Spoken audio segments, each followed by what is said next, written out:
question. Solve the trigonometric equation cos 2 theta plus cos 8 theta equals to cos 5 theta. దీన్ని ఏ విధంగా solve చేసి general solution ఏ వస్తుందో చూద్దాం. Right, first solution. Given that cos 8 theta plus cos 2 theta మనం a plus బిని b plus ఏగా కూడా రాసుకోవచ్చు. కాబట్టి హైయెస్ట్ దాన్ని నేను ముందర రాసుకుంటున్నాను, తర్వాత cos 2 theta రాసుకుంటున్నాను. మనకి ఈక్వల్స్ టు తర్వాత cos 5 theta ఉంది, ఇటు సైడ్ వస్తే మనకు మైనస్ cos 5 theta అవుతుంది, equals to 0 equals to 0. Okay, first two terms చూడండి, cos 8 theta plus cos 2 theta. ఇవి రెండు మనకు cos c plus cos d formula ప్రకారం ఉన్నాయి. cos c plus cos d formula వచ్చేసి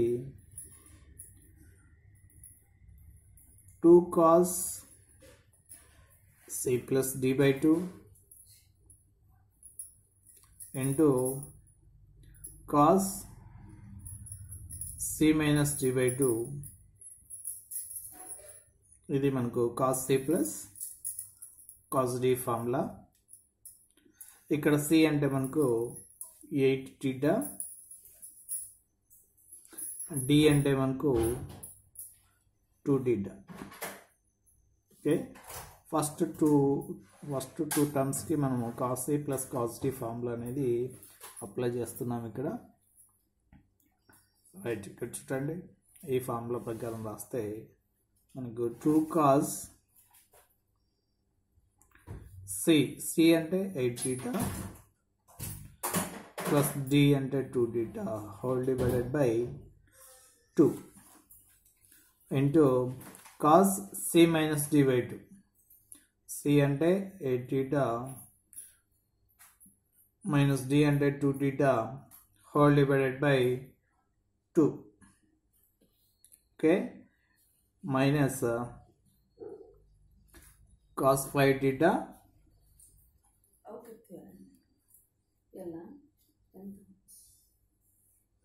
equals to 0. Okay, right, simplify చేస్తే చూడండి, 2 cos 8 theta plus 2 theta. 8 plus 2 అంటే 10, 8 theta plus 2 theta అంటే 10 theta whole divided by 2 into cos of 8 theta minus 2 theta. 8 theta minus 2 theta అంటే మనకి 8 minus 2 అంటే 6, 8 theta minus 2 theta అంటే 6 theta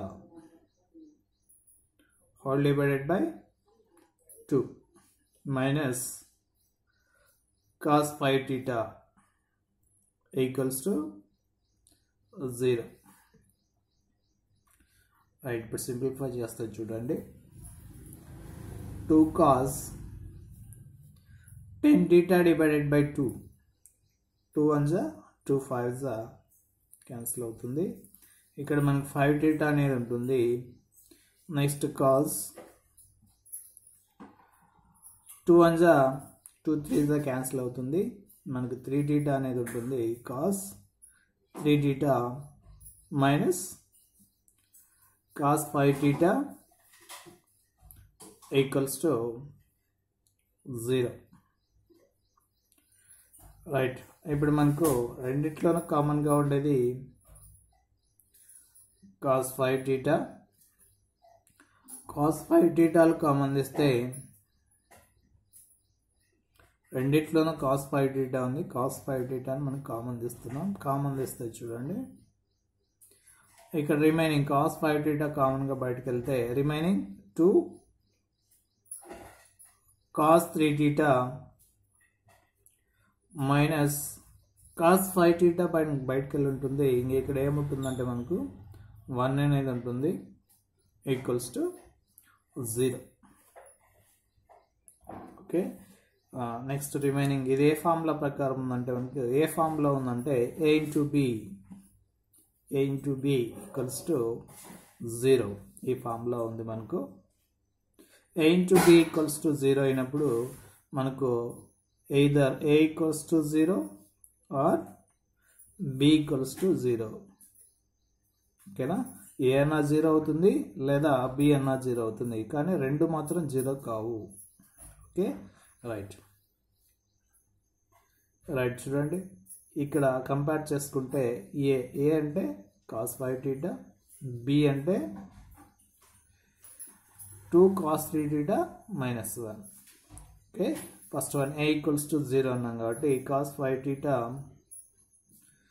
equals to 0. Next one b అంటే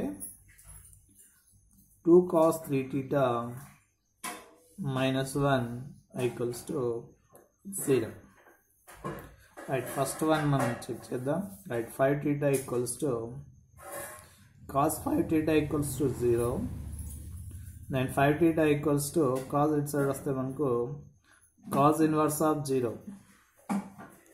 cos inverse of 0 మనకు కాజ్లో 0 ఎక్కడ అవుతుందంటే cos 90 దగ్గర, కాబట్టి 0ని మనం cos 90 రాస్తాము. రైట్, కాబట్టి 5 theta ఈక్వల్స్ టు మనకు 90 degrees అనేది వస్తుంది. ఇది మనకు alpha 1.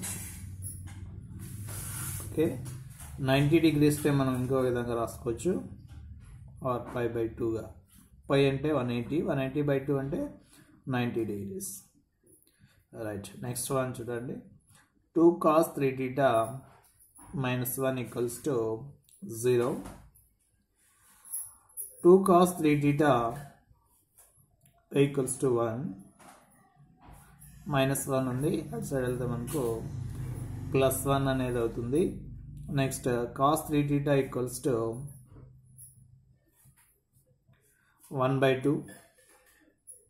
cos 3 theta equals to 1/2. then 3 theta equals to cos inverse of 1/2. cos inverse of 1/2. Right, cos inverse of 1/2 అంటే మనకు 60 degrees. 60 degrees cos inverse of 1/2. మనకు కాజ్లో 1/2 వచ్చేసి 60 దగ్గర వస్తుంది. cos 60 మనకు 1/t కాబట్టి కాస్కి కాజ్ ఇన్వర్స్కి రెండు క్యాన్సిల్ అయితే మనకు 60 degrees అనేది వస్తుంది. కాబట్టి 3 theta ఈక్వల్స్ టు 60 degrees. మనం ఈ 60 degreesని π/3గా కూడా రాసుకోవచ్చు. π/3 అంటే 180/3 60. Right, that is equals to alpha. Next ఇప్పుడు ఆల్ఫా 1 ఆల్ఫా 2 ఆల్ఫా 2 రెండు కనుక్కున్నాం. నెక్స్ట్ ఇప్పుడు జనరల్ సొల్యూషన్ రాస్తాం. బట్ జనరల్ సొల్యూషన్స్ రెండు మనకు కాజుల్లోనే ఉన్నాయి కాబట్టి general solution of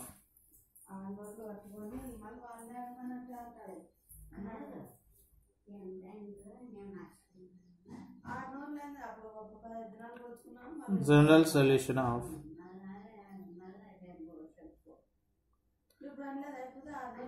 cosine. General solution of cosine. General solution of cosine అన్నప్పుడు మనకు రెండు కొసైన్లే కాబట్టి ఫస్ట్ వన్ మనకు కొసైన్కి జనరల్ సొల్యూషన్ ఆఫ్ కొసైన్కి మనకు మామూలుగా వచ్చేసి ఫస్ట్ చూడండి ఇక్కడ టీటా ప్లస్లో 5 theta ఉంది. 5 theta equals to 2n by plus or minus alpha 1 comma n belongs to z. మనకు జనరల్ సొల్యూషన్ చెప్పేటప్పుడు ఫస్ట్కి టీటా ప్లస్లో ఏముందో టీటా వాల్యూ ఇక్కడ రాస్తాము. 5 θ ఈక్వల్స్ టు మనకు ఫార్ములా వచ్చేసి కొసైన్కి 2n by plus or minus alpha అంటాం. ఇక్కడ ఆల్ఫా 1 ఉంది కాబట్టి 5 θ అనేది మనం తీసుకున్నప్పుడు ఇక్కడ ఆల్ఫా 1 ఉంది కాబట్టి ఇక్కడ ఆల్ఫా 1 అనేది వస్తుంది. ఇప్పుడు ఆల్ఫా 1 వాల్యూ అప్లై చేద్దాం. ఆల్ఫా 1 అంటే 90 degrees. మనం 90 degrees అని రాయొచ్చు లేదా π/2 ఏది రాసినా ఓకే. రైట్ రైట్ చూడండి. 5 θ equals to 2n pi plus or minus alpha 1. Alpha 1 అంటే 90 degrees or 5/2. n belongs to z. And second one చూడండి. సెకండ్ వన్ మనకు ఇది కూడా కాజుల్లోనే ఉంది. సేమ్ ఇది కూడా కాజుల్లో ఉంది. ఇక్కడ టీటా వాల్యూ మనకు 3 θ అనేది ఉంది. 3 θ equals to 2n pi plus or minus alpha 2. 3 θ equals to 2n pi plus or minus alpha 2. మనకి 3 θ అనేది మనకు టీటా వాల్యూ అయినప్పుడు మనకు ఆల్ఫా 2 వాల్యూ వచ్చేసి 60 degrees వచ్చింది. దెన్ చూడండి n belongs to z. Alpha 2 value ఇక్కడ అప్లై చేద్దాం. 3 θ equals to 2n pi plus or minus alpha 1. Alpha 1 అంటే 60 degrees or π/3. n belongs to z. ఇది మనకు ఆన్సర్.